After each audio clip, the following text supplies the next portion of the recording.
மக்களவையில் மத்திய உள்துறை அமைச்சர் அமித்ஷா கொண்டு வந்த 3 முக்கிய சட்ட மசோதாக்கள் எதிர்க்கட்சிகளுடைய கடுமையான விமர்சனத்திற்கு உள்ளாகியிருக்கு. இந்த சட்ட மசோதாக்கள் முக்கியமாக ஒரு அம்சத்தை குறிப்பிடுது. அதாவது பிரதமர், முதலமைச்சர், அமைச்சர்கள் இந்த 3 பேரையும் தகுதி நீக்கம் செய்யக்கூடிய அதிகாரம் இந்த சட்ட திருத்தங்கள் மூலமாக கொண்டு வருவதற்கான மசோதா தான் இது. பிரதமர், முதலமைச்சர், அமைச்சர்கள் இவர்களை தகுதி நீக்கம் செய்யக்கூடிய சூழ்நிலை எப்போது ஏற்படுது? அதாவது அண்மையில் இந்தியா முழுக்க பரவலாக விவாதிக்கப்பட்ட சட்டம் அப்படின்னா prevention of money laundering act, அதுக்கு அடுத்ததாக ஊழல் தடுப்பு சட்டம் ப்ரிவென்ஷன் ஆஃப் கரப்ஷன் ஆக்ட் 1988. இந்த சட்டங்கள் அதிகளவுக்கு விவாதத்திற்கு உள்ளாகியிருக்கு. அதே நேரத்தில் இந்த சட்டங்கள் மூலமாக ஒரு அமைச்சரோ முதலமைச்சரோ குற்றச்சாட்டுக்கு உள்ளானால் அவர்கள் மீது நீதிமன்றம் தண்டனை, அவர்கள் செய்தது குற்றம், அது நிரூபிக்கப்பட்டிருக்கு, அவர்களுக்கு இத்தனை நாட்கள் தண்டனை அப்படின்றத நீதிமன்றம் உறுதி செய்த பிறகு அவர்களுடைய தண்டனை காலம் 2 வருடங்களுக்கு மேலாக இருந்தால் ஆட்டோமேட்டிக்காக அவங்களுடைய பதவி இழப்பு அப்படின்றது நடக்கும். ஆனால் இப்போ இருக்கக்கூடிய சட்டத்தின் அடிப்படையில் இந்த தண்டனை கிடைத்தால்தான் அவர்களுடைய பதவி நீக்கம் என்பது நடக்கும் அல்லது தகுதி இழப்பு ஏற்படும். ஆனால் இதை முன்கூட்டியே கொண்டு வருவதற்கு மத்திய அரசு ஒரு முக்கியமான மசோதாவை கொண்டு வராங்க.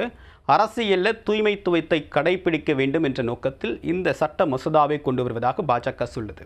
இந்த சட்டம் என்ன சொல்லுது அப்படின்னு பார்க்கும்போது, பிரதமரோ முதலமைச்சரோ அல்லது அமைச்சர்களோ, அது யூனியன் அமைச்சராக இருக்கலாம், மாநில அமைச்சர்களாக இருக்கலாம், இவர்கள் மீது ஊழல் குற்றச்சாட்டு பதிவு செய்யப்பட்டால் அல்லது 5 ஆண்டுகளுக்கு மேலாக தண்டனை கிடைக்கக்கூடிய பிரிவுகளில் வழக்கு பதிவு செய்யப்பட்டு அவர்கள் கைது செய்யப்பட்டு 30 நாட்கள் சிறை தண்டனை அனுபவித்தாலே 31ஆம் நாள் அவர்களுடைய பதவி என்பது தானாக இழக்கும். இதுதான் இந்த சட்ட மசோதா சொல்லக்கூடிய செய்தியாக இருக்குது. எதிர்க்கட்சிகள் ஏன் இதை கடுமையாக விமர்சிக்கிறாங்க? எதிர்க்கட்சிகளை பொறுத்த வரைக்கும் அண்மை காலமாக முன் ஏற்கனவே குறிப்பிட்ட மாதிரி PMLA act, prevention of corruption ஆக்டை தவறாக பயன்படுத்துகிறதா மத்திய அரசு மீது கடுமையான விமர்சனத்தை கடந்த பல ஆண்டுகளாக வச்சிட்ருக்காங்க. அதிலும் இந்த ப்ரிவென்ஷன் ஆஃப் மணி லாண்ட்ரிங் ஆக்டுகளை பயன்படுத்தி எதிர்க்கட்சிகளை ஒடுக்குவதாக கடுமையான விமர்சனங்கள் முன்வந்திருக்கு. உதாரணத்திற்கு இந்த 30 நாட்கள் சிறைவாசம் அனுபவித்து 31ஆவது நாளில் யாரும் பரிந்துரை செய்யவில்லை, தன்னுடைய அமைச்சரவை சகாக்களை ஒரு குற்றச்சாட்டுக்கு உள்ளான ஒரு அமைச்சர் மீது எந்த விதமான நடவடிக்கையும் எடுக்கலை அப்படின்னா கூட ஆட்டோமேட்டிக்காக அவர் தகுதி இழப்புக்குள்ளாயிடுவார். ஆனால் அவர் குற்றவாளி இல்லை, குற்றவாளி என்றது நீதிமன்றத்தில் தான் நிரூபிக்கப்பட வேண்டும். அதற்கு முன்னதாகவே அவருடைய பதவி இழப்பு அப்படின்றது ஏற்படும். இப்போ கடந்த காலத்தில் நிறைய நிகழ்வுகள் நடந்திருக்கு. ஒருத்தர் குற்றச்சாட்டு நிரூபிக்கப்படாமலேயே அவருடைய பதவியை தகுதி நீக்கம் செய்வது அப்படின்றது ஏற்றுக்கொள்ளக்கூடாது, அது ஜனநாயகத்திற்கு விரோதமானது அப்படின்னு எதிர்க்கட்சிகள் விமர்சனம் வைக்கிறாங்க. நாம் 2-3 உதாரணங்களை பார்த்தா நமக்கு புரியும்.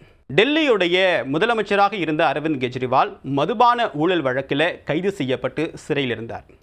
இவருக்கு ஜாமீன் கிடைக்கிறது மிகப்பெரிய சிக்கலாக இருந்தது. அவர் சிறையில் இருக்கும்போதும் முதலமைச்சர் பதவியை வகிப்பதற்கு எந்த விதமான தடையும் இல்லை. கிட்டத்தட்ட பல மாதங்கள் அவர் சிறையில் இருந்தார். ஆனால் அவருடைய பதவியை நீக்கக்கூடிய வகையில் எந்த விதமான சட்ட அம்சங்களும் இல்லை. ஆனால் இருந்தாலும் அவர் மீதான தண்டனை நிரூபிக்கப்படவில்லை. இப்போ வரைக்கும் தண்டனை நிரூபிக்கப்படலை. ஆனால் அவர் சிறையில் இருக்கும்போது, கிட்டத்தட்ட பல மாதங்கள் இருக்கும்போது தன்னுடைய அரசு பணிகளை அவர் செய்யலாம், அதற்கு எந்த விதமான தடைகளும் இல்லை அப்படின்றது தான் அவங்க தரப்பு வாதமாக இருக்குது. நீதிமன்றமும் அதை ஏற்றுக்கொண்டது. இப்படிப்பட்ட சூழ்நிலையில் இந்த சட்டம் அமலுக்கு வந்தால், இந்த மசோதா சட்டமாக நிறைவேறினால் 31ஆவது நாள் அவர் ஆட்டோமேட்டிக்காக முதலமைச்சர் பதவியிலிருந்து தகுதி இழப்புக்கு உள்ளாக இருக்க நேரிடும். இதன் மூலமாக வேறு முதலமைச்சரை அந்த கட்சி தேர்ந்தெடுக்க நேரிடும். அது மட்டும் இல்லை, ஜார்க்கண்டுடைய முதலமைச்சர் ஹேமந்த் சோரன் மீது இதே மாதிரியான ஒரு வழக்கு பதிவு செய்யப்பட்டது. இது எல்லாமே PMLA act, prevention of money laundering act கீழே வருது. அண்மையில் அரசியல் கட்சியை சேர்ந்த முக்கிய பிரமுகர்கள் மீது இந்த மாதிரி PMLA ஆக்டிலும் ப்ரிவென்ஷன் ஆஃப் கரப்ஷன் ஆக்டிலும் தான் நிறைய வழக்குகள் அப்படின்றது பதிவு செய்யப்பட்டிருக்கு. ஸோ இந்த மாதிரி சாதாரணமாக ஊழல் வழக்கு அப்படின்னு கடந்து போயிட முடியாது. ஏன் என்றால் இந்த PMLA ஆக்டுக்கு மேலே என்ன தண்டனை இருக்குது அப்படின்னா 3 ஆண்டுகளிலிருந்து 7 ஆண்டுகள் வரைக்கும் தண்டனை கொடுக்கக்கூடிய அம்சங்கள் இந்த சட்டத்திற்கு இருக்குது. பல வழக்குகளில் தண்டனை நிரூபிக்கப்படுறதில்லை அப்படின்றது ப்ரிவென்ஷன் ஆஃப் மணி லாண்ட்ரிங் ஆக்டில் ED இதுவரைக்கும் ஃபைல் பண்ணப்பட்ட பல கேஸுகளில் ரொம்ப குறைவான அளவுக்கு தான் அந்த தண்டனை, அந்த குற்றம் உறுதி செய்யப்பட்டு சொத்துக்கள் பறிமுதல் செய்யப்பட்டிருக்கு. அந்த நபர் குற்றம் சாட்டுக்கு உள்ளான நபர்களுக்கு தண்டனையும் பெற்றுக் கொடுக்கப்பட்டிருக்கு. பலருக்கு இன்னும் சார்ஜ் ஷீட்டே ஃபைல் பண்ணலை, இன்னும் பலர் மீது அந்த குற்றம் நிரூபிக்கப்படலை, பலர் விடுவிக்கப்பட்டிருக்காங்க. ஆனால் 30 நாட்களுக்குள்ளாக அவருடைய பதவி இழப்பு நடக்கக்கூடிய பட்சத்தில் அது என்ன மாதிரியான தாக்கத்தை ஏற்படுத்தும் அப்படின்றது ஒரு மிக முக்கியமான கேள்வி. எதிர்க்கட்சிகள் ஆளக்கூடிய மாநில முதலமைச்சர்களையோ அல்லது அமைச்சர்களையோ தங்களுடைய கட்டுப்பாட்டில் வைத்துக்கொள்ள இந்த சரத்துகள் காரணமாக அமையும் அப்படின்றதா எதிர்க்கட்சிகளுடைய மிக முக்கியமான குற்றச்சாட்டாக இருக்குது. இது நீதித்துறைக்கு மட்டுமல்ல, அரசியலமைப்பு சட்டத்தையும் மீறக்கூடிய வகையில் இந்த மசோதாவை மத்திய அரசு கொண்டு வர முயற்சிக்குது அப்படின்றது தான் எதிர்க்கட்சிகள் இதை விமர்சிப்பதற்கு காரணமாக இருக்கும். தமிழ்நாட்டில் இதை பொருத்தி பார்க்கணும் அப்படின்னா, PMLA ஆக்டில் கைது செய்யப்பட்ட செந்தில் பாலாஜி முதல்ல தன்னுடைய அமைச்சர் பதவியை ராஜினாமா செய்யல. அவர் மருத்துவமனையில் இருக்கும்போதும் அமைச்சராக தான் தொடர்ந்தார். ஆனால் அவர் கைது செய்யப்பட்டிருந்தார். அப்போ கவர்னர் ஒரு மிக முக்கியமான ஒரு உத்தரவு பிறப்பித்தார். செந்தில் பாலாஜி அமைச்சரவையிலிருந்து தகுதி நீக்கக்கூடிய டிஸ்மிஸ் பண்ணுறக்கூடிய உத்தரவை பிறப்பித்தார். ஆனால் சட்டத்தின் அடிப்படையில் அதற்கு எந்த விதமான வாய்ப்பும் இல்லை. ஒரு ஆளுநர் தானாக எந்த விதமான உத்தரவும் பிறப்பிக்க முடியாது. சீஃப் மினிஸ்டர்கிட்டேருந்து ஒரு பரிந்துரை வந்த பிறகுதான் அதன் அடிப்படையில் தான் கவர்னரால் ஆக்ட் பண்ண முடியும் அப்படின்ற ஒரு விமர்சனம் வந்த பிறகு அவருடைய வழக்கறிஞர்கள்ட்ட அவர் ஆலோசித்த பிறகு அதை ஏற்றுக்கொண்டு அந்த டிஸ்மிஸ் ஆர்டரை திரும்ப பெற்றார். அதற்கு பிறகு அது குறித்து எந்த விதமான விளக்கமும் தரல. ஆனால் இப்போ இந்த மசோதா அமலுக்கு வந்தால் ஆளுநரால் செந்தில் பாலாஜி மாதிரியான மினிஸ்டர்ஸை இந்த மாதிரி குற்றச்சாட்டு பதிவு செய்யப்பட்டு 30 நாட்களுக்குள்ளாக எந்த விதமான நடவடிக்கையும் எடுக்கப்படவில்லை என்றால் அவரால் பரிந்துரைத்து ஒருத்தரை தகுதி நீக்கம் செய்ய முடியும். ஸோ பிரதமரை பதவி நீக்கம் செய்ய முடியும். ஒரு பிரைம் மினிஸ்டர் தன்னுடைய கேபினெட் மினிஸ்டரில் ஒருத்தரை பதவி நீக்கம் செய்ய முடியும். ஆளுநர் சீஃப் மினிஸ்டர் பதவி நீக்கம் செய்ய முடியும். யூனியன் டெரிட்டரியில் போன்ற பகுதிகளில் தன்னுடைய லெஃப்டினன்ட் கவர்னர் சீஃப் மினிஸ்டரையோ அல்லது மினிஸ்டர்ஸையோ பதவி நீக்கம் செய்ய முடியும். இதுதான் இந்த அம்சத்தில் இருக்கக்கூடிய மிக முக்கியமான அம்சம். அதாவது ஆளுநர்கள் மக்களால் தேர்ந்தெடுக்கப்பட்ட பிரதிநிதிகள் கொடுக்கக்கூடிய பரிந்துரையின் அடிப்படையில் தான் செயல்படணும் அப்படின்ற ஒரு அம்சங்கள் இருக்கக்கூடிய நிலையில் ஆளுநர்களுக்கு அதிகாரம் அளிக்கக்கூடிய வகையில் ஆளுநருக்கு மேலே கவர்னர், முதலமைச்சர்களுக்கு மேலே கவர்னர் அப்படின்ற இடத்த அவங்க பிளேஸ் பண்ணுறாங்க. அது இல்லாமல் ஒருத்தர் மேலே ஒரு எந்த விதமான முகாந்திரமும் இல்லாமல் ஒரு கேஸை ஃபைல் பண்ணிவிட்டு 30 நாட்கள் ஒரு கடுமையான ஜாமீன் கிடைக்காத வகையில் ஒரு பிரிவில் வழக்கு பதிவு பண்ணிட்டோம் அப்படின்னா, PMLA ஆக்ட் மாதிரியான ஒரு கேஸில் செக்ஷனில் ஃபைல் பண்ணிட்டோம் அப்படின்னா அவங்களுக்கு ஜாமீன் கிடைக்கிறது அப்படின்றது ரொம்ப கஷ்டமான விஷயம். அப்படிப்பட்ட சூழ்நிலையில் இந்த மாதிரி வழக்குகளை பதிவு பண்ணி ஒரு ஆட்சியையே கலைக்க முடியும், ஒரு ஆட்சி தலைமையை கேள்விக்குள்ளாக்க முடியும் அப்படின்றது தான் எதிர்க்கட்சிகளுடைய அச்சத்திற்கு காரணமாக இருக்குது. ஆனால் இது ஒரு அரசியலில் தூய்மையை கொடுக்கக்கூடிய ஒரு கிளீனிங் ப்ராசஸ் தானே, இந்த சட்டம் அவசியம் தானே அப்படின்னு சொல்லும்போது இல்லை. ஒரு பிரதமர் மேலே எடுத்தவனை யாராவது கேஸ் ஃபைல் பண்ணிட முடியுமா?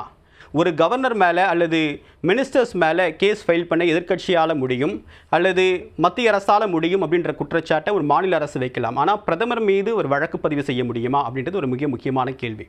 இந்த தூய்மை நடைமுறை, அதாவது நல்லவர்கள் எந்த விதமான குற்ற பின்னணியும் கொண்டிராதவர்கள் அரசியலுக்கு வரணும் அப்படின்ற எதிர்பார்ப்பு எல்லாரிடத்திலும் இருக்குது. இதுக்கு சட்ட ரீதியான வாய்ப்பை இப்படி தான் கொண்டு வர முடியுமா அப்படின்னு பார்த்தா கிடையாது. நீதிமன்றம் பல தருணங்களில் இதற்கான விளக்கத்தை கொடுத்துருக்காங்க. ஜனநாயகத்தில் எல்லாருக்கும் போட்டி போடுவதற்கான வாய்ப்பு இருக்குது. ப்ரிவென்ஷன் ஆஃப் கரப்ஷன் ஆக்ட் மாதிரியே பீப்புள் ரெப்ரசன்டேட்டிவ் ஆக்ட், மக்கள் பிரதிநிதித்துவ சட்டம் இருக்குது. ஒருத்தர் தண்டனை பெற்றால் ஆட்டோமேட்டிக்காக அவருடைய பதவி இழப்பு அப்படின்னு நடக்கும். ஆனால் தேர்தலில் போட்டியிடுவதற்கும் தடை விதிக்கும். ஆனால் ஏன் அது வரைக்கும் காத்திருக்கணும்? குற்ற பின்னணி இல்லாதவர்களை வேட்பாளர்களாக நிறுத்துங்க அப்படின்றது தான் நீதிமன்றத்துடைய அறிவுறுத்தலாக இருக்குது. நீதிமன்றம் இதை உத்தரவை பிறப்பிக்க முடியாது. ஏன்னா ஜனநாயகத்தில் எல்லாருக்குமே போட்டியிடுவதற்கான வாய்ப்பு அப்படின்றது கொடுக்கப்பட வேண்டும். ஆனால் அரசியல் கட்சிகளுக்கு ஒரு அறிவுறுத்தலை கொடுக்குறாங்க. என்ன அப்படின்னா, ஓரளவுக்கு நல்ல ப்ரொஃபைல் இருக்கக்கூடிய கேண்டிடேட்டாக தேர்ந்தெடுங்க. அப்படி எடுத்தீங்க அப்படின்னா குற்ற பின்னணி இல்லாதவங்க வருவாங்க, அரசியலில் ஊழல் கரை படியாதவர்கள் வரக்கூடிய வாய்ப்பு இருக்குது அப்படின்னு நீதிமன்றம் பல இடங்களில் சொல்லியிருக்கு. ஆனால் அரசியல் கட்சிகள் தங்களுடைய வெற்றி தோல்வி, அந்த பகுதியில் இருக்கக்கூடிய செல்வாக்கு, இந்த மாதிரி நிறைய காரணங்களை அடிப்படையாக கொண்டு சில இடங்களில் காம்ப்ரமைஸ் பண்ணிக்கிறாங்க. அப்படி பார்க்கும்போது இந்த நீதிமன்றத்துடைய அறிவுறுத்தலை முழுமையாக பின்பற்ற முடியாத சூழல் ஏற்படுது. அதை தவிர்ப்பதற்கு நீதிமன்றம் சில வழிகாட்டுதல்களை கடந்த காலத்தில் பிறப்பிச்சிருக்காங்க. என்ன அப்படின்னு பார்க்கும்போது, இந்த குற்ற பின்னணி நீங்கள் வேறு வழியில் இந்த கேண்டிடேட்டை தான் நீங்கள் போடணும் அப்படின்னா எல்லா கேண்டிடேட் குறித்தும் அவர்களுடைய பின்னணி என்ன, அவருடைய வழக்கு விவரங்கள், என்ன மாதிரியான கேஸ் அவங்க மேலே இருக்குது அப்படின்ற எல்லா விவரத்தையும் உள்ளூர் நாளிதழ்களில் நீங்கள் விளம்பரம் கொடுங்க. மக்கள் ஓரளவுக்கு புரிஞ்சுப்பாங்க யார் வேட்பாளராக தேர்ந்தெடுக்கிறோம் அப்படின்ற தரவுகள் அங்கே பார்ப்பாங்க அப்படின்றத ஏற்கனவே நீதிமன்றம் உத்தரவாக கொடுத்துருக்காங்க. அது கடந்த சில வருடங்களாக தேர்தல்களில் பின்பற்றப்படுது. ஆனால் அதையும் மீறி தேர்தலில் யார் வேட்பாளர்கள் இந்த குற்ற பின்னணி கொண்டவர்களை தேர்ந்தெடுக்கிறது அந்தந்த அரசியல் கட்சிகள் தான். அவர்கள் தான் அந்த தங்களுடைய அரசியல் கட்சி சார்பாக போட்டியிடுவதற்கான வாய்ப்பை அந்த வேட்பாளர்களுக்கு கொடுக்குறாங்க. இப்போ இந்திய அளவில் எடுத்துக்கிட்டோம் அப்படின்னா, ஒரு புள்ளி விவரத்தை எடுத்துக்கிட்டோம் அப்படின்னா, இந்திய அளவில் இப்போ இருக்கக்கூடிய மக்களவையில் 28 மினிஸ்டர்ஸ் மேலே கிட்டத்தட்ட கடுமையான குற்றப்பிரிவின் கீழ் வழக்கு பதிவு செய்யப்பட்டிருக்கு. 39% பேர் மீது, அதாவது இந்த வழக்குகள் இருக்கிறதா சொல்லப்பட்டிருக்கு. Prevention of money laundering act மட்டும் இல்லாமல் மற்ற கடும் குற்றங்கள் புரிந்ததாக ஏறக்குறைய 19 மினிஸ்டர்ஸ் மேலே வழக்கு இருக்குது, 27% மேலே வழக்கு இருக்குது அப்படின்னு சொல்கிறாங்க. ஸோ இப்படி பார்க்கும்போது இந்த மாதிரி குற்ற பின்னணி கொண்ட அமைச்சர்களை ஏற்கனவே அமைச்சரவையில் வைத்திருக்கக்கூடிய அரசு, இது மத்திய அரசுக்கு மட்டும் கிடையாது, மாநில அளவில் இருக்கக்கூடிய பல அமைச்சர்கள் மீதும் இன்னும் இந்த மாதிரியான கடுமையான குற்றப்பிரிவின் கீழ் வழக்கு இருக்கிறத நம்ம மறுக்க முடியாது. ஸோ எல்லா மாநிலங்கள்லேயும் வேட்பாளர்கள் தேர்வின் போதே இந்த மாதிரியான சிக்கலை தவிர்க்கணும் அப்படின்ட்டு தான் நீதிமன்றத்துடைய எதிர்பார்ப்பாக இருக்குது. ஆனால் ஜனநாயகத்தில் எல்லாருக்குமே தேர்தலில் போட்டியிடுவதற்கான வாய்ப்பு இருக்கக்கூடிய சூழ்நிலையில் நீதிமன்றம் அதில் நேரடியாக தலையிட விரும்பலை. ஏன்னா மக்கள் தான் பிரதிநிதிகளை தேர்ந்தெடுக்கிறாங்க. அவங்களுடைய ப்ரொஃபைல் க்ளீனாக இல்லை அப்படின்னா அவங்க அதை எடுக்க வேண்டாம், அந்த வேட்பாளரை தோற்கடிக்க முடியும். ஆனால் அதையும் மீறி மக்கள் அவங்கள தேர்ந்தெடுக்கிறாங்க. அது மக்கள் அவங்களுக்கு கொடுக்கக்கூடிய அதிகாரம். ஸோ இறுதியாக ஒரு குற்றச்சாட்டு பதிவு செய்யப்பட்டு தண்டனை உறுதி செய்யப்படுவதற்கு முன்னதாகவே ஒருத்தரை பதவி இழப்பு செய்கிறது அப்படின்றது ஒரு மிக முக்கியமான ஒரு கேள்விக்குரிய எழுப்புது.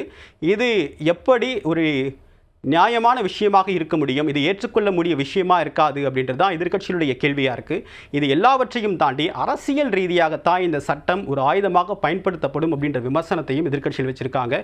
ஸோ இப்போ இந்த சட்ட மசோதா அப்படின்றது ஜேபிசி ஜாயிண்ட் பார்லிமெண்ட் கமிட்டிக்கு அமைச்சிருக்காங்க, நாடாளுமன்ற கூட்டுக்குழுவுக்கு அமைச்சிருக்காங்க. அந்த கூட்டுக்குழு என்ன முடிவெடுக்க போகுது, அவங்களுடைய பரிந்துரை என்னவாக இருக்க போகுது அப்படின்றத பார்க்கலாம்.